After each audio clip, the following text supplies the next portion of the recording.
Mitsubishi Mirage. Ganito lang po ang paglinis. Dinidukot lang natin yan. Yan. Pwede namang i-dashboard kung gusto, pero hindi naman ganun kadumi. 2013 model po ito. Ayan, hindi naman siya ganun kadumi kumbaga. Ito yung blower motor nya. Yung iba gusto dashboard ito, pero okay na rin yung ganito. Yan, lilinisin na lang yan. May daan pa papasok dito? Kabila pala ba? Pa saan po papunta?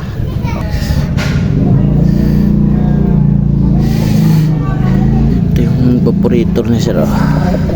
Ito.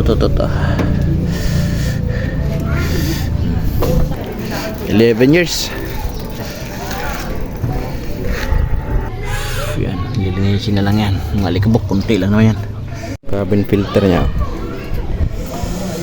Sobrang dumi na rin.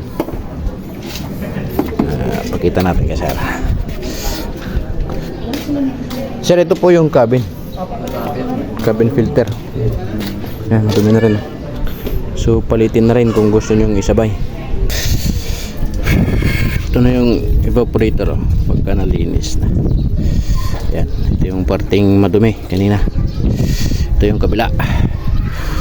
Yan. Sa mga gustong magpalinis ng Mirage, ito lang. Pinaka-housing nya silalim. Expert natin sa paglilinis. Puging-pugi. Yung expansion valve, goods pa yan. Expansion valve. Ito yung shop natin. Sa mga gustong magpalinis, yan yung shop, bahay shop. Yan, sama na rin natin yan. Shop na rin yan.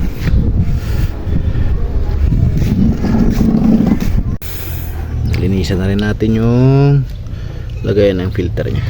Yung cabin filter na ipapalit natin. Yan. Yung kay sir kasi madumi na, so ito palitan natin ng bago na.